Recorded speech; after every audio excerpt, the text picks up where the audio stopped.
afternoon and welcome. My name is Candice and I'm going to be talking about a little afternoon dram that we are tasting this afternoon.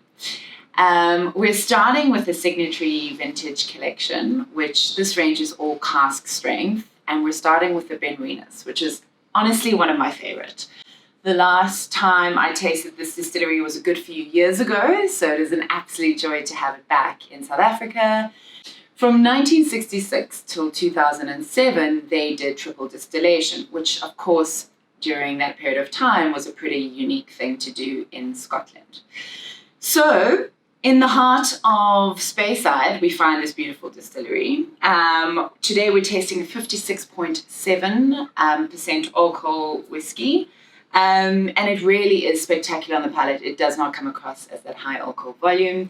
It is matured in a first fill bourbon cask.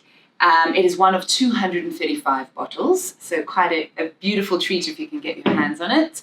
And as you can see by the color, it is light, and of course, no caramel coloring is added, so that is 100% kind of pulled from the beautiful American oak cask that we have aged it in.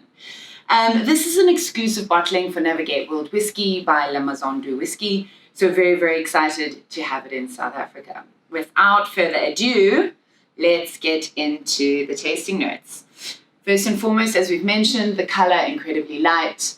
It really is a beautiful example of what an American oak cask delivers, and this has been aged for 12 years. On the nose, we're getting a nice citrusy note. I'm picking up a nice hint of like a pastry coming through. A distant nuttiness in there as well. Let's take a little sip, see what we get on the palate.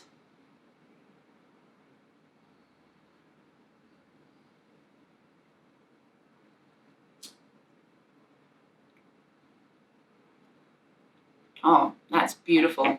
That lemony, citrusy note coming through nicely. Your classic American flavor undertones of vanilla, some coconut. Nice little hint of spiciness coming through, but it is very delicate. And again, as I said earlier, the palate does not kind of come across as a high alcohol intensity. It just delivers flavor really, really beautifully. So if you can get your hands on this bottle, and if you enjoy a beautiful kind of classic Speyside characteristic, I highly recommend this. And as you can see, a few more in the lineup. So join me next time as we explore more of the range. Cheers.